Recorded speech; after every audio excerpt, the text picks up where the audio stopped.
Dobra večer. Poštovani gledatelji, nastavljamo s 14. sezonom. Kako počinju ratovi? Povod za temu je ratna situacija na Bliskom istoku. Susjedstvo već danima raspravlja o temi iz područja zabave koju smo nazvali Tko to tamo pjeva. Petre, mnogi su kroz povijest objašnjavali porijeklo rata biološkim uzrocima. Također smo sada, nakon dosta godina, nakon velikih ratova, svjesni da vječni mir ne postoji, da se nikada do njega neće doći. Kako ti gledaš na ove biološke uzroke? Je li to stvarno ima nešto u tim teorijama? Pa dobro, biološki čovjek je teritorijalno biće, to je sad tako.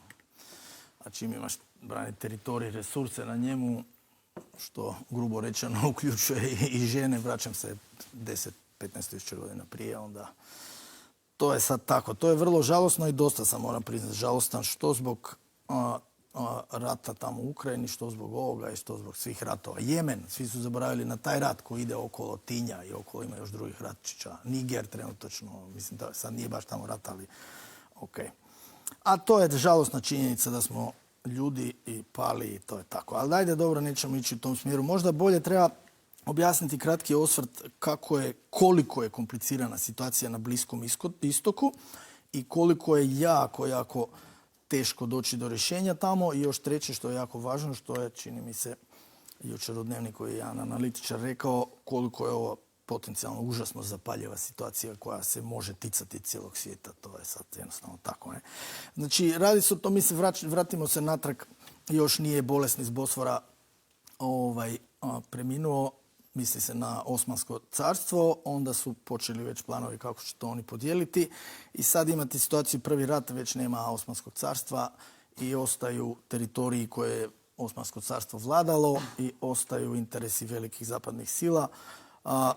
Palestina, dolazimo dakle na Palestinu. Palestina je tada ono što se naziva mandatna Palestina, dodijeljena je bila Velikoj Britaniji od Lige naroda da ju upravlja, dok pa je sad stanovnici skupine etničke koje tamo obitavaju stoljećima dok ne steknu kao nekakvu mogućnost da se sami vladaju. Naravno, to je išlo tako Drugi svjetski rat, bilo je tu sad svakih problema. Drugi svjetski rat već donosi situaciju to da je Velika Britanija oslabljena zbog rata i prepušta ga Ujedinjenim narodima. I tada dolazimo do određene rezolucije koja dozvoljava zapravo formiranje i židovske i palestinske države. I sad imate cijelu komplikaciju. Prvi arapsko-izraelski rat koji dovodi do toga da ono što je nekada bila Transjordanija, dakle to je bila neki tip darovne zemlje koje je London dao svojem vjernom igraču, takozvanom šerifu iz Meke koji je u Saudijskoj Arabiji izgubio utjecaj i onda je ta Transjordanija, nakon toga ona zauzima ono što se sada zove zapadna obala, dakle dio koji je trenutačno u palestinskoj samoupravi i kasnije se proglašava kao Jordan, država Jordan. I još imate ovo što se naziva pojas Gaze. Pojas Gaze se vezanje na Egipat. Ne? I Egipat je to zapravo u tom ratu vojno osvojio. Međutim, Izraelci su u nekom trenutku povratili, a šestodnevni rat je odlučio cijelu situaciju zato što su tada Tel Aviv je de facto se vratio na nekakvu početnu poziciju, ovo u navodima, to je teritorij prema povijesnim podacima koji je vjerojatno vladao kralj Solomon. To je njihova biblijska zemlja, tako oni smatraju. I imaju palestinsku samoupravu koja ima pravo biti na zapadnoj obali koja uključuje stari dio Jeruzalema, to je istočni dio Jeruzalema, zapadni dio je u Izraelu. To je sad tako kako stoji, s tim da su Izraelci dozvolili Arapima koji žive, Palestincima, rećemo, Palestinci koji žive na zapadnoj obali da mogu izabrati izraelsko ili jordansko državljanstvo. Sad kako to izgleda ne znam. Dogovori iz Osla, puno kasnije, 90. godina i kasnije su dozvolili da 3 zone, zona A, B ili C, u jednoj je samo Izrael, u drugoj je samo Palestina što se tiče vlasti, a u trećoj je miješano. Ta treća C je najveća zapravo, ova B je miješana, ta treća je C najveća, to je Izrael kontrolira. A ovo u Gazi je, Izrael nije, koliko ja znam, možda griješim, neka me isprave analitičari, nije anektirao, nego ga drži pod vojnom okupacijom, s tim da Egipat to isto na neki način ne pretendira sad na to i tamo je sada na vlasti trenutačno Hamas. Dugo vremena je bilo situacija da je ovi umjereni iz Fataha da su zapravo vladali palestinskom samoupravom i imaju određeni tip parlamenta i bili su vodeća stranka, međutim sada nisu, jer je Hamas preuzeo. Hamas inače znači... Hamas je pobjedio Fatah da, na izborima. pobjedi ga i to je dosta, tako da je Hamas čini se sada dominantna, to su suniti dominantna stranka, tamo je dominantni osjećaj nekakve nacionalne etničkog ponosa i to inače doslovno znači islamski pokret otpora Hamas. A oni potpuno kontroliraju pojas Gaze i imaju dosta veliki utjecaj na zapadnoj obali, s tim da oni imaju dva krila. Jedno je to socijalno s kojim pomaže svojim ljudima tamo da prežive na neki način, a drugo je to militantno krilo, to su ove Kasimove brigade, ako to dobro čitam. Sad, s čime oni raspolažu, to smo sada vidjeli u ovom napadu, s tim da vrlo je zanimljivo vidite što je izraelski predsjednik gospodin Herzog rekao, dosta je napao Europsku uniju i udruge koje daju novac kao civilne udruge za Palestince, jer oni dosta teško žive. Optužio ih da taj novac mahom završava zapravo u Hamasove ruke i onda ide za oružje. Druga stvar koja tu ću stati najzanimljivija, koja meni je to ekstra zanimljivo, počelo je s tim da je gospodin Zelenski optužio Ruse da su kao oružje zapadno koje su oni zaplijenili tijekom rata u Ukrajini kao predali Hamasu. Meni to izgleda smiješno, ali dobro, ali je činjenica da tamo ima tog oružja koje se prošvercalo, dakle oružje koje stiže u Ukrajinu nekakvim legalnim putevima, a onda tamo zbog korupcije ko zna gdje širi se okolo po svijetu, tog oružja ćemo još viđati sada pod tim kriznim situacijama. Tako da, evo tu ću stati i sumorno stajem, jer mi sumorno izgleda situacija, pa onda ćemo se osvrnuti što sve to može u budućnosti dovesti. Marijana, može li zdrav ljudski um uopće spriječiti danas neke ratove? Pa zdrav ljudski um je slab i kod velikih sukoba koji dugo traju događa se, nažalost, to spiralno opadanje razuma. U početku još postoje nade za razumno rješenje, a kad nekog predugo držite u ekstremnim uvjetima, kada se osjeća jako ugroženo, puno su manje šanse da će se ponašati razumno. S druge strane, danas se razum, ako se tako počela, vrlo zlorabi jer se racionalnim, vrlo često u javnom govoru, racionalnim se prikazuje ono što donosi najviše profita, što je jedno bolesno, izvitopereno shvaćanje razuma. Situacija na području Izraela, Gaze, Palestine je užasna i i nemoguće je sada podijeliti stvari crno-bijelo i jako teško naći rješenje jer sve što predložite nosi velike opasnosti. Ja razumijem da su ljudi u Gazi koji žive generacijama pod nekom vrstom terora, dakle izloženi su povremeno bombardiranjima, ponekad imaju resursa za život, ponekad nemaju, uključuje im se struja, isključuje im se struja, jako su siromašni, nemaju pravu političku samostalnost, da teško ćete od njih očekivati da se tamo dogodi neka suvisla politička opcija koja će tom narodu donijeti nešto dobro. S druge strane, radikalno desna izraelska politika podgrijava, jača uvjete pod kojima se radikali Hezbolaha dobivaju simpatije većine i provode onda još luđu politiku. Ni u ludilu time što kritiziram desnu vladu Izraela ne želim pravdati Hamas. Hamas je jedna zločinačka teroristička organizacija koja zapravo najviše štete radi ljudima koje tobože zastupa jer moraju znati da će takvi napadi dovesti do neke kakve su sada proveli, uz to što je stradalo puno nevinih ljudi u Izraelu, koji nisu svi niti državljani Izraela, dovode do stradanja vlastitih ljudi. S druge strane, Izrael odgovara neselektivnim bombardiranjem Gaze, ljudi koji onako žive u očajnim uvjetima, koji mogu biti samo luđi od toga, koji mogu biti samo očajniji, a ljudi u očajnim situacijama ne možete očekivati da se ponašaju racionalno i da išta suvislo rade i zapravo su pred nekom vrstom istrebljenja. Ne znam koje opcije imaju. Službeni Izrael im kaže da isele, niko ih ne žele primiti, niti oni... Ne mogu otići u Egipat, ali to je besmisleno. Pa baš da je Egipat sretan s time ne. Da ih žele. Šute, nisu rekli otvoreno dođite. S druge strane, zatvaraju im struju, vodu u jednom pustinskom kraju.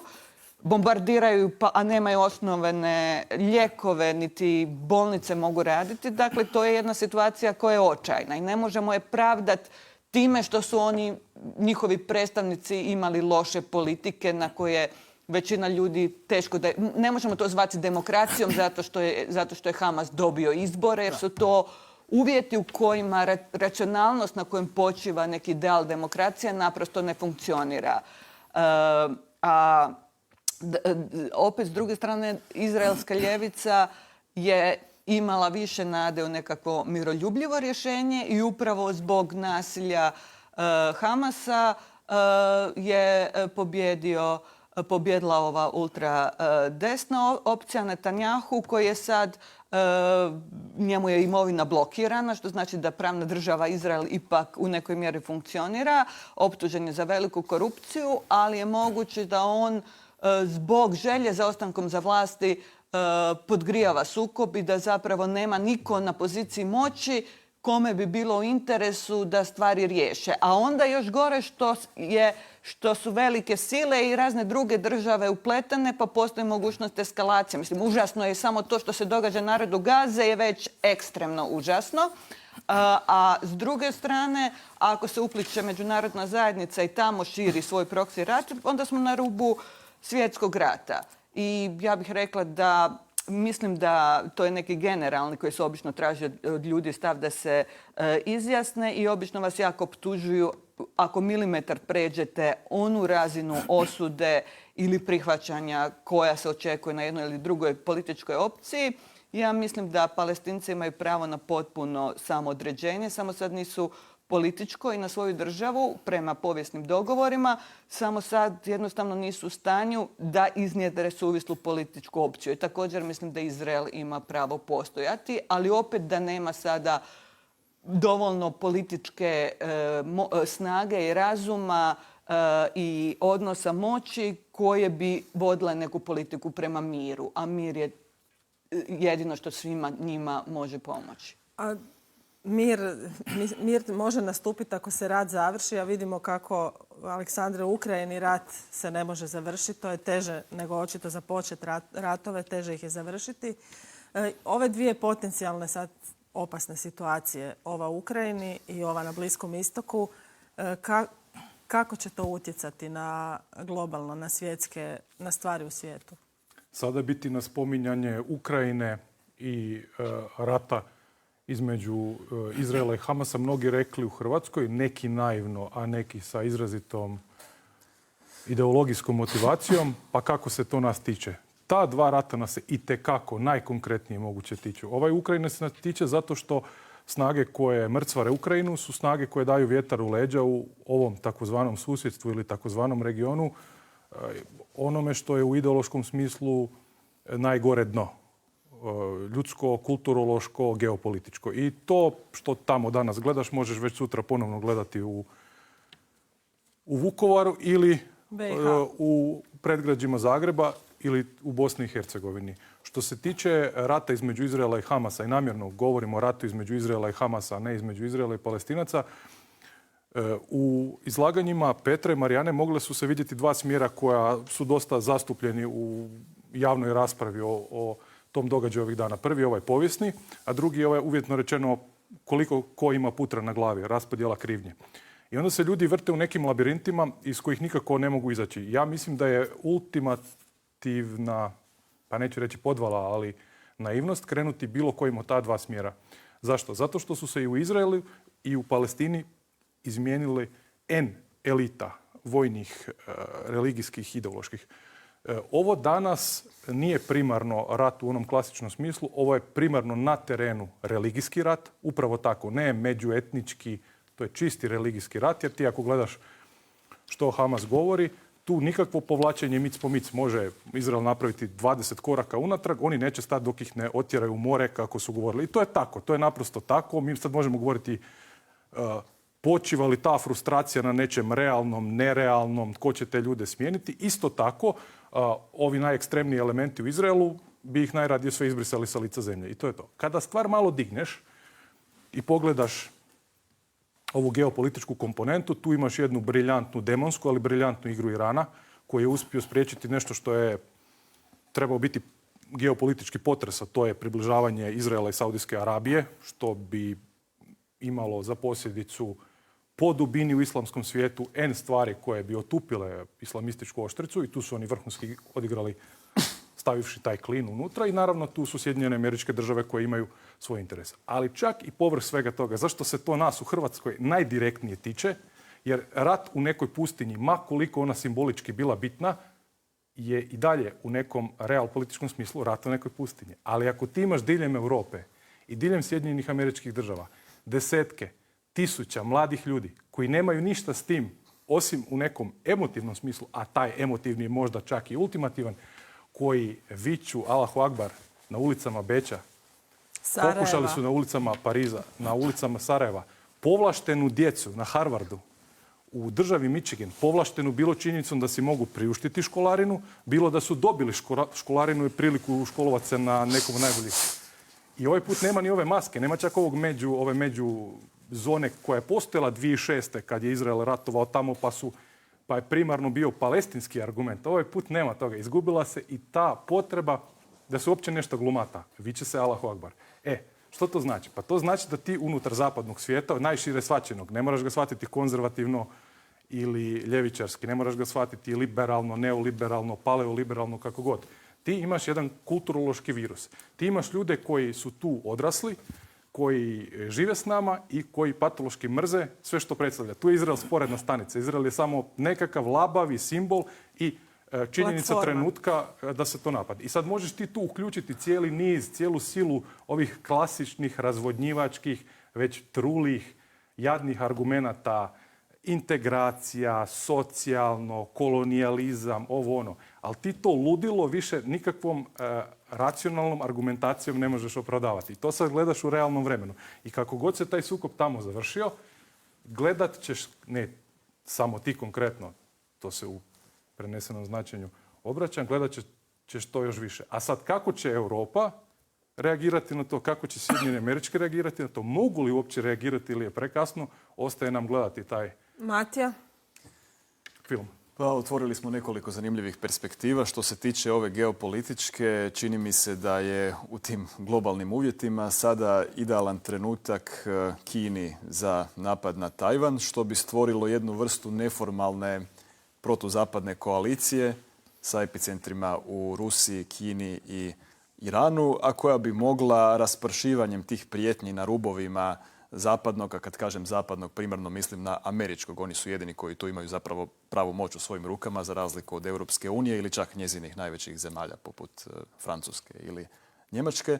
Dakle, koji bi mogli raspršiti američku pozornost i američka sredstva koja odlaze jučer Ukrajini, danas Izraelu, sutra bi mogli ići Tajvanu i ako uzmemo u obzir da je Amerika nagrižena unutar američkim kulturnim ratovima, političkim polarizacijama, sukobima koji proizlaze iz nadolazećih predsjedničkih izbora i klasično nepredvidivoga Trumpa koji galopira prema novoj republikanskoj nominaciji za kandidaturu na predsjedničkim izborima, stvara se jedna velika nova slika svijeta koja bi mogla moć sve više prenijeti u one ruke zemalja koje nisu na onome što se klasično poima zapadom. To ima, kao što je Aleksandar rekao, itekakve posljedice za Hrvatsku i njezino okružje. Čak i zanemarimo li primjerice relativizatorsku retoriku predsjednika Milanovića o ratu u Ukrajini, djelomice i sada u Izraelu, ili neke rubne epifenomene hrvatske politike kao što je Radnička fronta koja izlijeće sa podrškom pa isto recimo sa relativizacijom što se tiče ruskog napada na Ukrajinu ili sada podupire zapravo Hamas zaobilazeći činjenicu njihova napada na civile. Dakle, stavimo to po strani. Imamo Bosnu i Hercegovinu gdje zapravo u mikroprimjeru postoji odraz svih tih silnica koje sada kolo vode u ključnim globalnim ratovima. Dakle, imamo zastave Hamasa u Bosni i Hercegovini, ali imamo i Republiku Srpsku koja djeluje u geopolitičkom smislu kao produžetak Putinove Rusije. Za razliku od Srbije koja je tu A kako ti se čini to relativiziranje napada igrač. Hamasovog upada na izraelski teritorij gdje je zapravo u jednom terorističkom činu su ubijeni stotine mladih ljudi iz cijelog svijeta koji su bili na nekom festivalu? Postoje tu dva tipa pristupa. Jedan je stvarna relativizacija, a drugi je kontekstualizacija. Ja mislim da ih možemo razlikovati. Dakle, relativizirati konkretan čin terorističkog napada je amoralno do krajnosti. On je čudovišan kao što teroristički napadi i inače jesu, pogotovo kada se ne rade razlike između vojnih i civilnih ciljeva, žena, djece, staraca i tako dalje.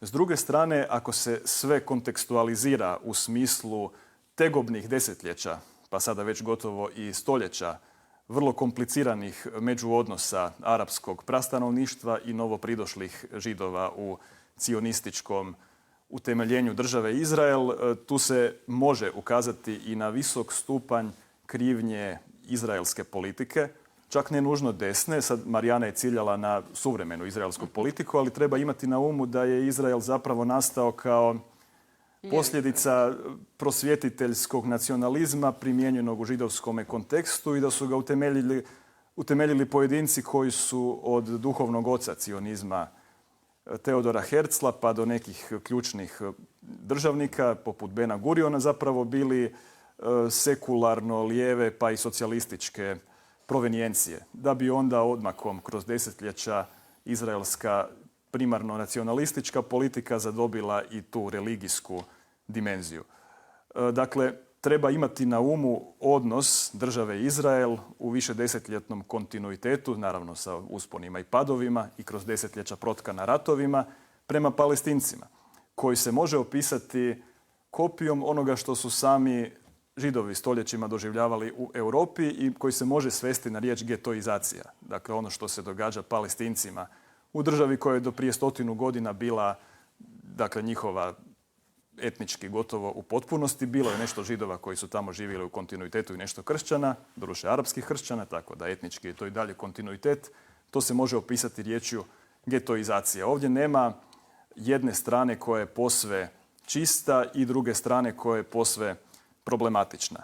I politika, državništvo pa i geopolitika su ozbiljne kategorije i neodgovornim postupanjem naravno da dolazi do trvenja i sukoba. Ako se već događa utemeljenje instant države nakon 2000 godina na nekom teritoriju, to ono mora biti provedeno uz suglasje svih uključenih strana i sa beskrajno minuciozno nježnom politikom koja, žirarovski rečeno, zaobilazi onaj mimetičko nasilje i spiralu zločina koji se međusobno, kao u kakvoj jeci, međusobno potiču i uveličavaju i mora raditi na beskonačnom, koliko god to dosadno, isprazno i floskulasto zvučalo, pregovaranju.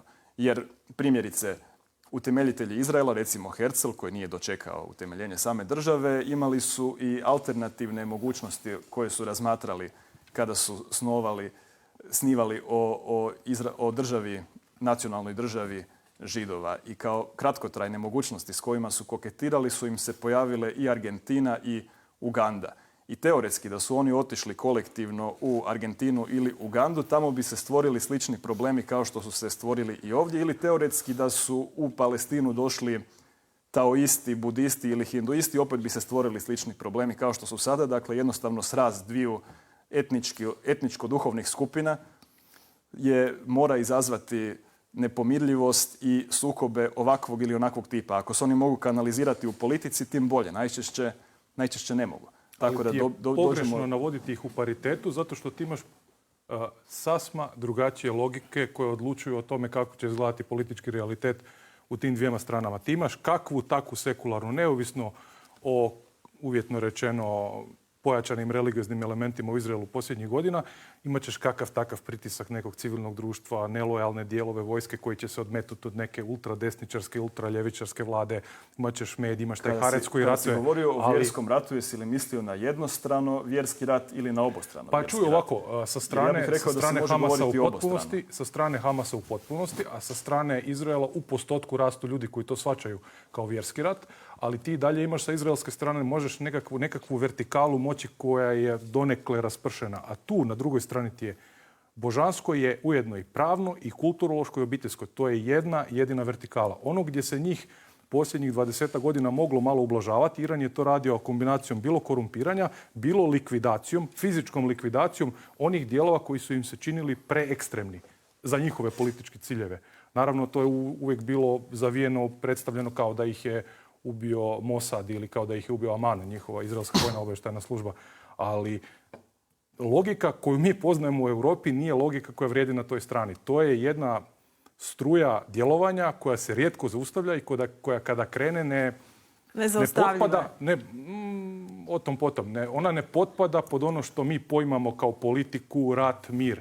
Ti ljudi su zaista na božanskoj, na svetoj misiji. To što je ta misija iz naše vizure katastrofalna, raspala iz Petrove božačka ili bezbožnička, to je nešto drugo. Ali oni imaju brojeve na terenu, imaju očajne ljude, imaju glad, imaju taj izraelski pritisak izvana. Ti imaš koktel koji dovodi do toga da klasično odlučivanje kako mi poznajemo, bilo u ratu, bilo u miru, tamo ne postoji.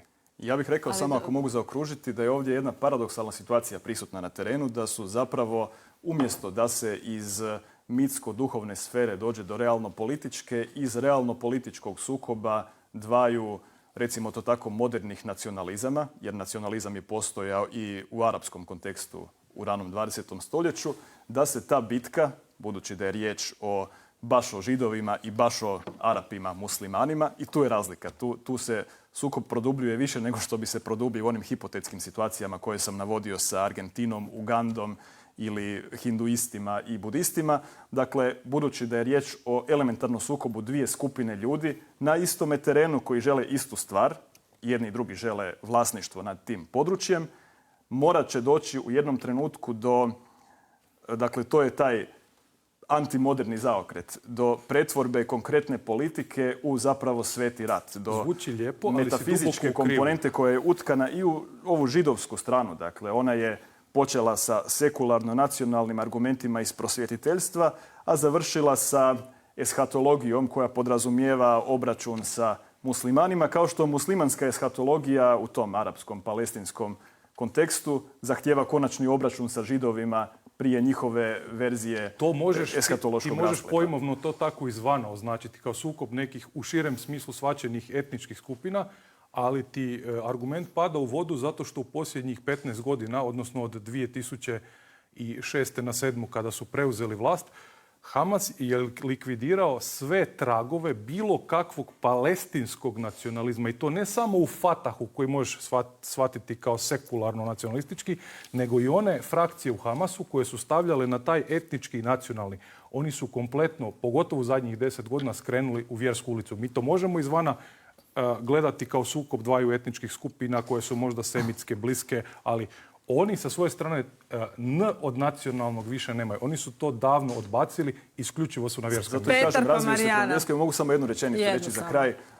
Zato se razvilo od nacionalnog prema vjerskom, od modernog prema paradoksalno predmodernome.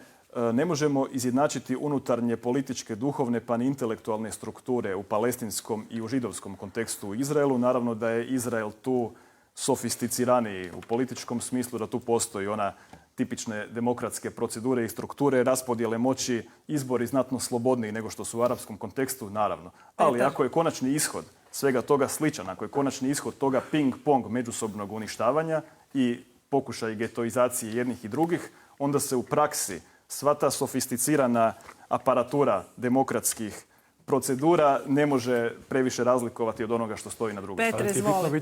Ne, žao mi je, predugo ste vas dvojica govorili. Dobro, možemo sad na taj način raspravljati, ali dobro. Sad tu treba prvo objasniti koji je ovaj dio koji se tiče vjerskog. To je jedno, i pokazati neke brojke, a te brojke se tiču racija, pa ćete vidjeti koliko je ljudsko biće neracionalno. Ajmo prvo sa ovim. Radi se o takozvanom brdu Hrama, mjestu na kojem je bio prvi židovski hram koji je Solomon izgradio, koji su kasnije Babilonci srušili. Nakon toga je izgrađen drugi židov, to je negdje 900 ili možda malo ranije prije Krista, a onda su drugi židovski hram koji je obnovljen, Kirga je obnovio. Njega su Rimljani 70. godine srušili, nakon toga nema. Ostao je samo zapadni zid koji danas služi, zid plača koji danas služi židovima koji su vjernici da iskazuju svoje vjerske osjećaje tamo. Problem je u tome što je nakon toga jedan od kalifa sagradio Al-Aksu, to je njihova džamija, na istom je mjestu. I da biste vi obnovili sada hram, što reke od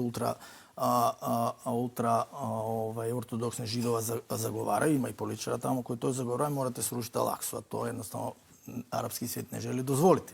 Plus tamo imate onu kupolu koja je na brdu, ispod te kupole se nalazi humak na kojem je navodno prema predaji Abraham htio žrtvovati Isaka. I s tog mjesta je navodno Muhamed krenuo u svoju misiju. Dakle, sve to je židovima, sve to je Arapima. Ja koliko znam, kršćanski lideri su u jednom trenutku, ima onda možda 1000 godina, ne znam koliko, rekli ne, to nije mjesto gdje je Abraham htio žrtvovati Isaka, nego mi kršćani mi znamo gdje, tako da su oni što se toga tiče čisti. Ali naravno kršćani su za Jeruzalem iz drugih razloga vrlo zainteresirani, da tako kažemo, navodimo, tamo je Božji grob, tamo su vrlo važne stvari, Golgota i tako dalje. E sad, brojke koje nas vuku na raciju. Ova prva rezolucija iz 1947. godine, 188, predviđala je židovsku i arapsku, palestinsku, nazovimo, državu. Velika Britanija je bila suzdržana. Sjedinjene Američke Države i Sovjetski savez za, velika većina u općoj UN-ovoj skupštini za. Odbili su Palestinci, odbile su sve arapske zemlje, a palestinski židovi su prihvatili. Druga vrlo važna rezolucija nakon šestodnevnog rata, 242, 67. godina, predviđala da se Izrael povuče iz osvojenih teritorija na održivim granicama i da to dovede do trajnog mira. I židovi i Arapi su to odbili. Treća brojka koja je vrlo zanimljiva, sad se Iran oko toga oglasio, njihov ministar vanjskih poslova, teško mu je prezime, ne mogu ga izgovoriti, a da sad tu ne tražim gdje, on je rekao ovako: Hezbollah, što u prevodu znači stranka, Božja stranka, koja je osnovao, to su šiiti, dakle u Libanonu, koji su iranska revolucija potaknula, samo ime je dao Ajatollah Homeini. Dakle, to je njima ekstra važno, ekstra značajno. Oni sami tvrde, taj šejik koji ih vodi, mislim da se zove Nasrallah, tvrdi da imaju 100.000 boraca i tvrdi da imaju 150.000 raketa.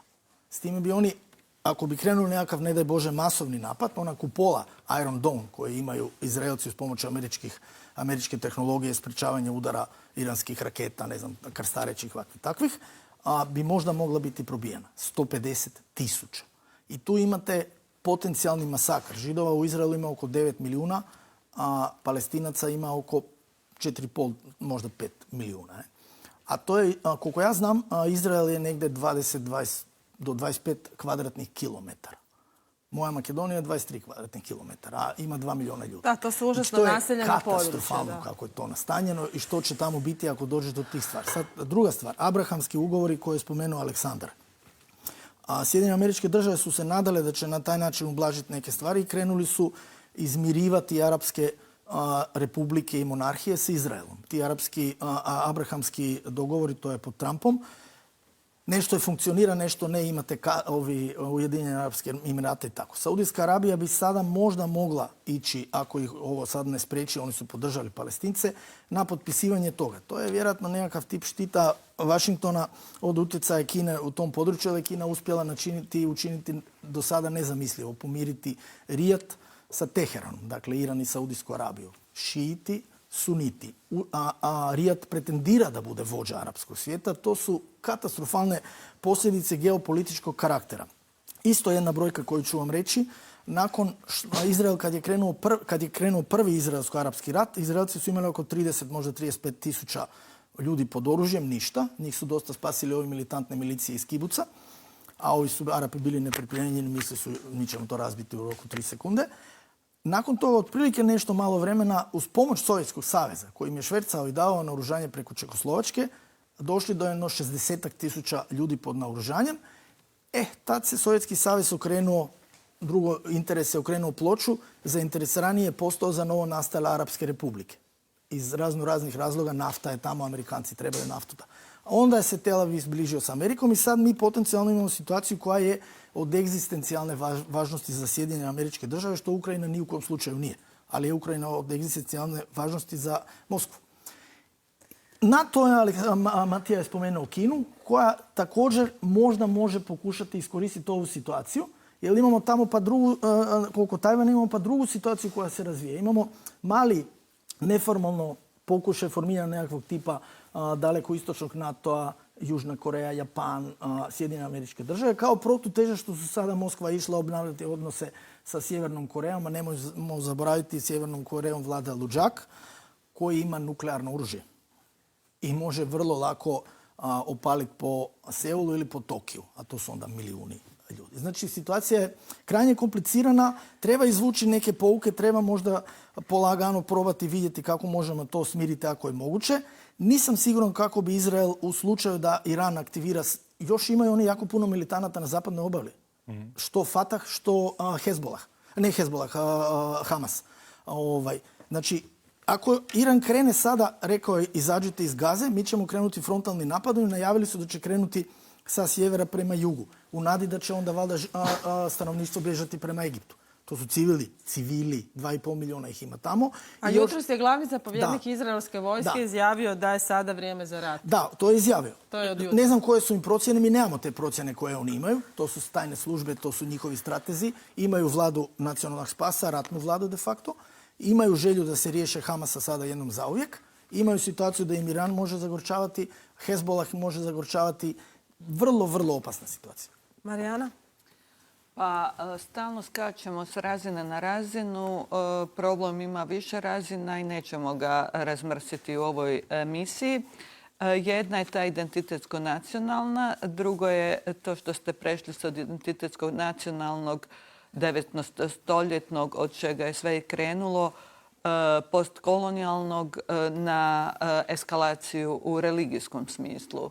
Nažalost, imamo situaciju takvu ne samo ovdje, ali i ovdje, da religije koje na jednoj razini propovijedaju neubijanje, da je najgori grijeh ubijati nevine ljude, su stavljeni u službu toga i postaju motor ubijanja velikog broja ljudi. I rekla bi da u tom kontekstu religioznost funkcionira kao jedna ekstremno iracionalna i agresivna ideologija. Onaj jedan dio iracionalnosti koji je u religiji prirodan i mora biti, može u nekim okolnostima biti plodotvoran u smislu povećanja ljubavi i suradnje i davanja šanse drugome. Ovdje je sasvim u suprotnom smjeru stvari idu. Dakle, to je samo jedna, možda dominantna, ali komponenta koja je pomela sve elemente racionalnosti koji su možda mogli ići u smjeru ublažavanja situacije ili rješavanja situacije. Dakle, kada ti je religija bi kao trebala biti između ostalog jedno od sredstava da ljudi žive mirnije i manje agresivno, pretvorila se u sredstvo rušenja racionaliteta i mogućnosti da ljudi žive barem u nekakvom miru.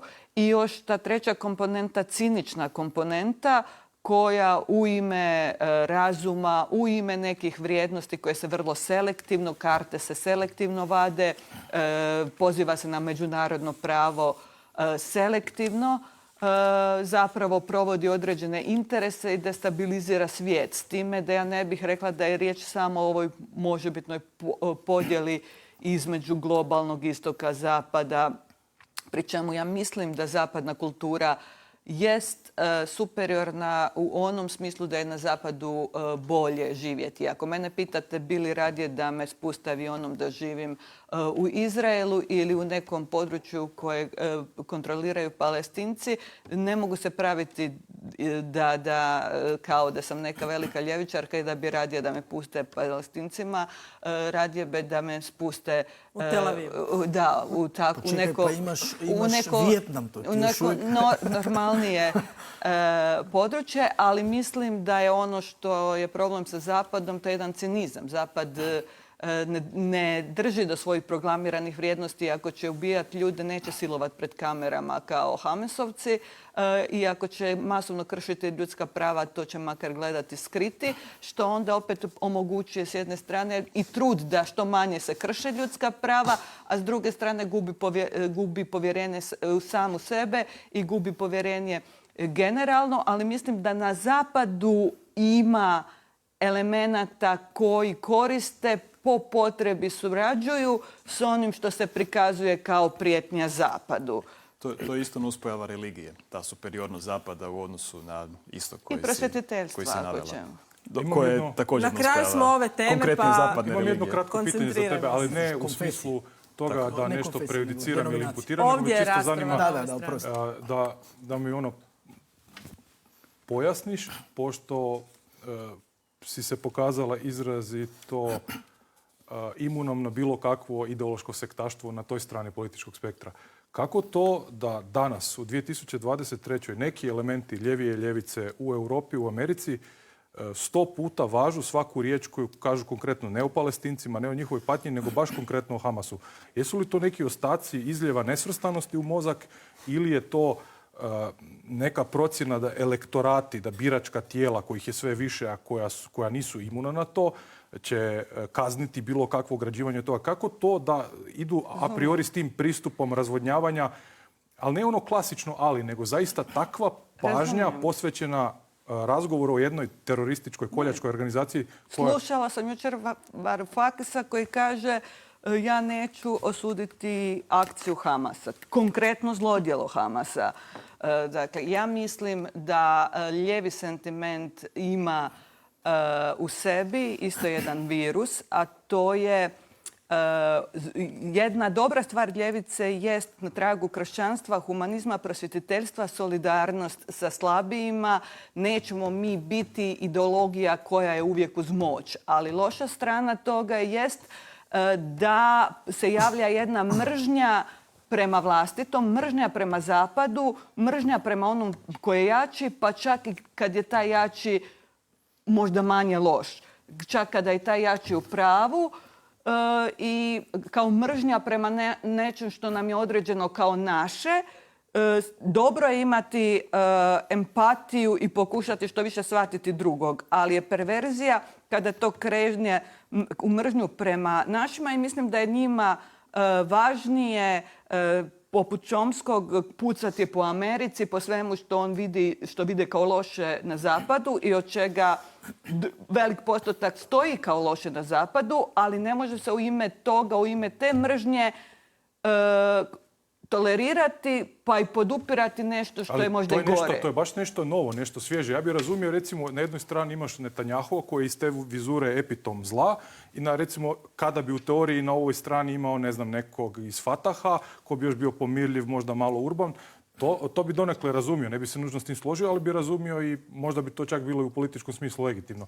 Ali čini mi se da zadnjih 5 godina to je baš neki šok. Kao što je šok da više nema ni glumatanja nekog palestinskog argumenta na ulicama kad se viče Allahu Akbar, tako i tu, kao da ih nije briga. Ne? Zato što onda dolazimo do bizarnih spojeva LGBT plus islamisti, bijeli podupiratelji islamistima, ne može se govoriti protiv islamizma.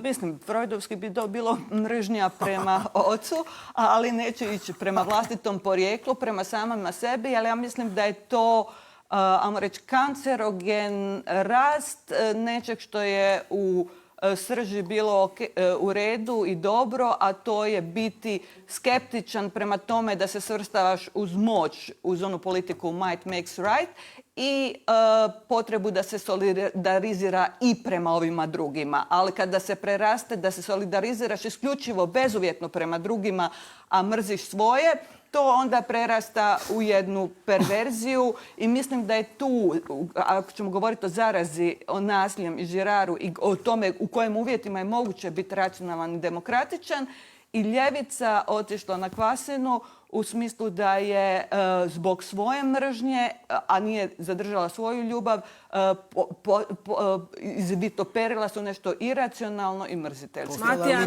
na kraju smo teme, imaš samo vrlo kratko. Može, znači to je ta filozofija neprijatelj mog neprijatelja je moj prijatelj koja nužno vodi u nekoherenciju i unutarnju ideološku šizofreniju. Htio sam se osvrnuti na ovu komponentu religijsku koju smo naveli. Zapravo je manje neobično za islam i judaizam konkretno da zapadnu u isprepletenost religijskog i političkog, jer su to takve religije bile od iskona. Dakle, Muhamed, osim što je vjerski vođa, je ujedno bio i vojni vođa, osvajač. A s druge strane, u judaizmu, odnosno u starom židovstvu, je Mesija bio percipiran ne kao metafizička, nego kao politička figura, što se očekivali od Isusa. Tako da ta superiornost zapada u odnosu na neke druge formacije civilizacijsko-političke je upravo u tome što je zapad utemeljen na onome što je Girard nazvao okretanje od filozofije Hamurabijevske oko za oko, zub za zub, prema okretanju drugog obraza koji je Isus izrekao u govoru na gori, a koji je upravo ta razlikovna komponenta između kršćanstva kao religije, judaizma i islama, i zapad se degenerirao u onoj mjeri u kojoj je odstupio od kršćanstva. Ali kršćanstvo samo po sebi službeno često nije na razini vlastitog zadatka i bez prosvjetiteljstva taj spoj ne ide. Gotovi smo. Evo, preporučit ću gledateljima na geopolitika.news gospodin Matija Šerić, ne znam ko je, potencijalna konačna rješenja izraelsko-palestinskog sukoba 1 i 2, 11. i 12. listopada ove godine. Vrlo zanimljivi tekstovi. A mi prelazimo na temu iz područja zabave. Vidimo se za koji trenutak.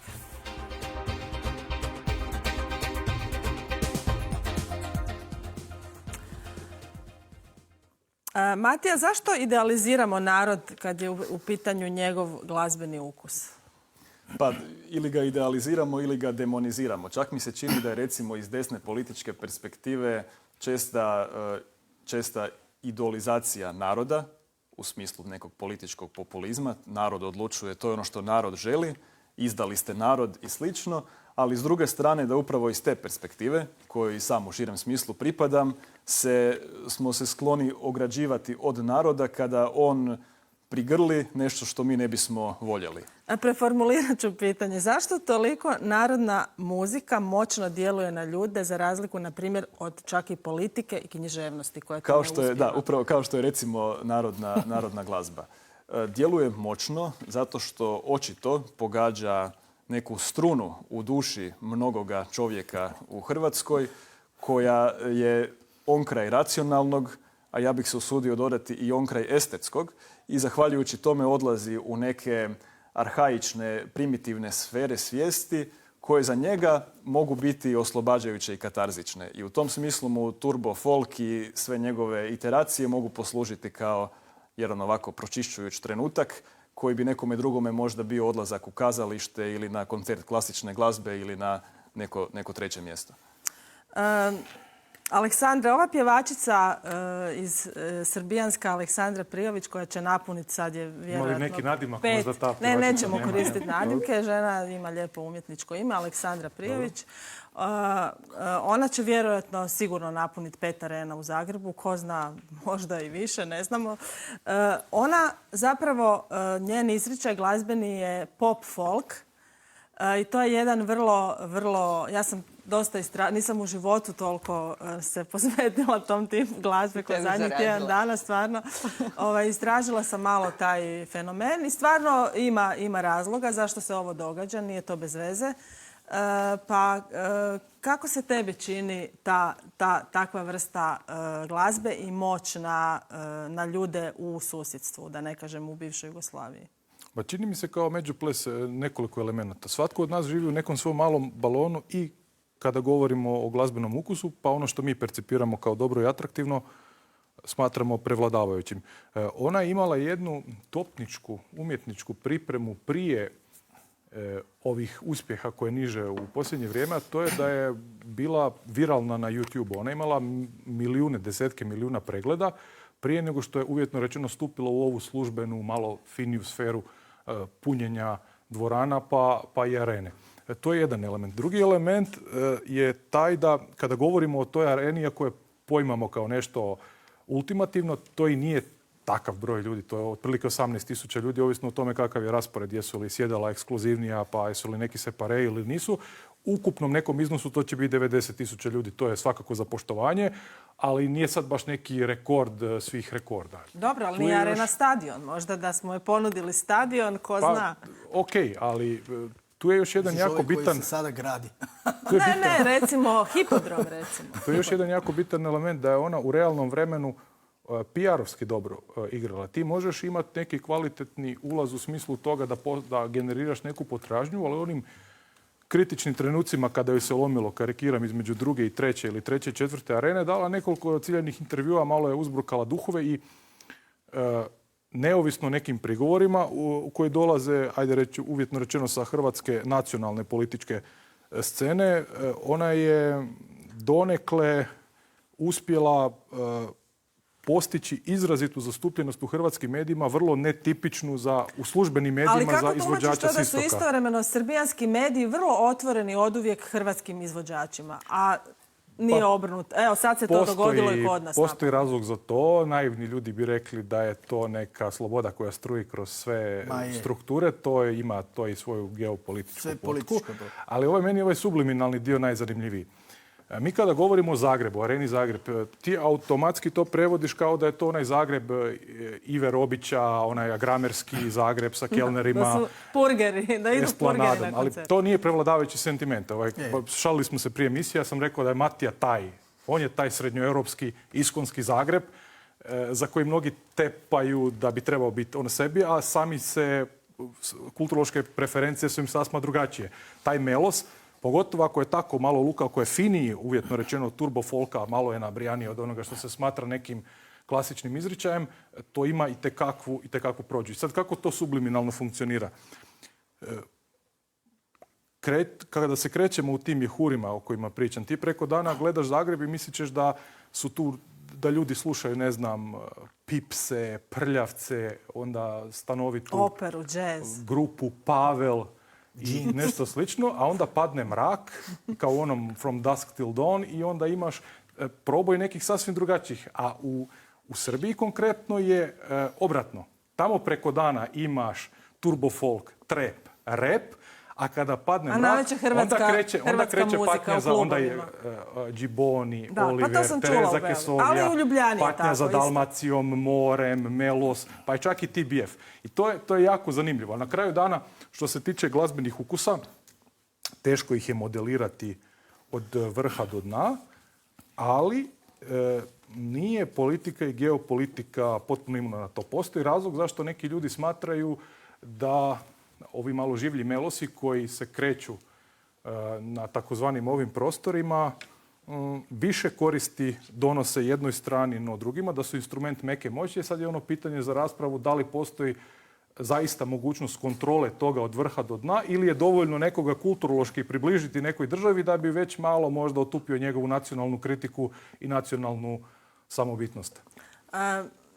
Marijana, osjećaš li ti taj meki utjecaj, meku moć iz susjedstva kod nas? Bez obzira što je Aleksandra Prijović do svoje 18. godine živjela u Belom Manastiru. Da, ja ne mislim da je Prijović sredstvo kolonizacije Hrvatske ni u ludilu. I mislim da je dobro, da je kulturni dijalog među narodima, raznim skupinama ljudi jako dobra stvar. Što je više dijaloga, kultura je dijalog. Što je više kvalitetnog dijaloga, to bolje. Sad, koliko je ovo kvalitetan dijalog, to je drugo pitanje i tu bih rekla da nije čak najgora vrsta dijaloga.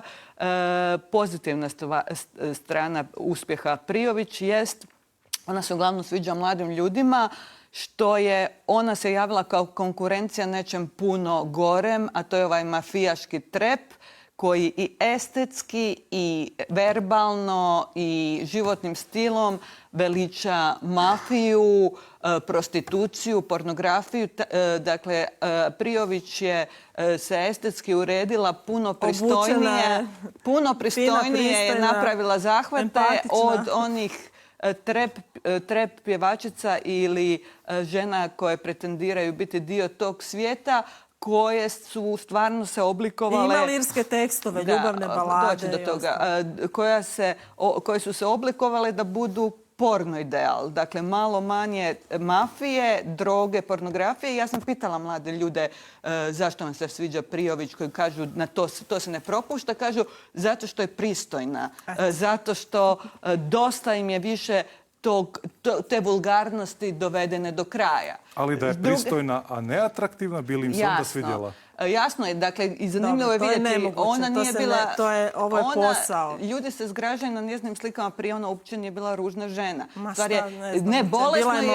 Bolesno je da biste danas uspjeli u nekom žanru, ona ima genijalan biznis tim iza sebe, bez toga PR tim, bez toga... I uložene novci, ona je uložila. Ali ne samo izgled, ali je bolesno... Ne, u produkciju, ja govorim o produkciji, ne o izgledu. Ali bolesno je da morate izgledat, operirati se na određen način da biste mogli polučiti određenu vrstu uspjeha. A ako ćemo gledati druge stvari, kako tu stoje odnose s mafijom, ona je supruga Posinka Brene i Živojinovića koji su imali svoje probleme s mafijom, opet vezane za Hrvatsku, za hotele Nova, njima su dijete bili oteli, ne ovog muža Aleksandre Prijović, nego drugo dijete. Dakle, oni su bili u raljama mafije, kakve su im sada odnosi sa mafijom, ne znam. I koliko Prijović i takvi trendovi imaju šansu pobjediti rak srpskog društva koji se širi dalje, a to je taj novac mafije. Ako mi dijete nešto sluša iz Srbije, bolje neko onda to sluša nego trep. Da. Petre, znam, nećemo te pitati ništa o pjevačici. Zašto toliko narodna muzika moćno djeluje na ljude i što je zapravo naš kulturni identitet? Da, zato što ima opće elemente koji idu na ono što je biološki u nama. Možemo ih nazvati, ja ih nazivam ritmove džungle i to je to. Život je težak, to je realistična situacija. Ljudi rade od jutra do mraka da bi se onda doma možda opet radili. To je. I sada vi ponudite nešto što ih možda opušta, ove starije podsjeća na ne znam koja vremena tamo, ove mlade podsjeća na ne znam što, ovo što je Marijana rekla kao da im je pristojno. Ja sam sad gledao od koje je ova gospođa, kad smo se dogovorili oko teme, vidio sam, ok, to očito nije nekakav turbo folk. Ne slažem se s Marijanom da on nije meki utjecaj, ovo i tekako meki utjecaj skroz od mekog prema srednjeg utjecaja, što je ona pristojnija, kako si ti rekla, taj utjecaj ide, možda će preći ovo srednje, ići će prema jačem utjecaju. To su možda još i mi završimo na koncertu. Ja sigurno ne, ali to... Dakle, o čemu se tu radi? O čemu se tu radi? Tu će se radi, to je nuspojava globalizacije, unutar koje... 2 minute do kraja. Da, unutar koje ta balkanizacija je samo dio toga. Tko to koristi? Politički Beograd. Zašto? Zato mi ostali u političkom smislu smo naivci ili nismo dovoljno sposobni. To je jednostavno sad tako i toga ćemo se morati naviknuti, ali da je utjecaj negativan je po našu budućnost, to je jednostavno tako. Mi se svim silama moramo trgati i izaći iz balkanskog balona. Inače nam budućnost nije svjetla. Što bi Aleksandar rekao, sve je politika, je li je? Bili jednako, recimo, vrednovao Aleksandru Prijević, na primjer Tomu Zdravkovića. To smatraš da to ista domena? Ja ne znam doduše ko je Tomo Zdravković, samo možeš mi reći. Imaš film, pa a Vesnu Zmijanac? Da, nemojte širiti, nemamo vremena. Znam, nemamo vremena, žao mi je, minuta je do kraja. To znam, to je izbišao se. Ne, to je meni sve isto. Ne znam ko je ovaj Zdravković. Što se tiče teme koje smo dali naslov Tko to tamo pjeva, to je prema filmu Tko to tamo pjeva Slobodana Šijana, a ako niste znali Tko to tamo pjeva, ako niste znali, taj autobus iz filma je vlasništvo Jadran filma i on se sad preuređuje. Uskoro će krenuti na turneju po bivšim ex-jugoslavenskim to je isto meki utjecaj koji je jako oprezan biti tu, jako oprezan. Mi smo završili za danas. 5. dan dostupan je na multimedijskoj platformi i aplikaciji HRT te na YouTube kanalu HRT-a. Repriza je ponedjeljkom nakon 16 sati na 3. ili subotom na 2. te na 5. međunarodnom kanalu HTV-a. Lijep pozdrav i doviđenja.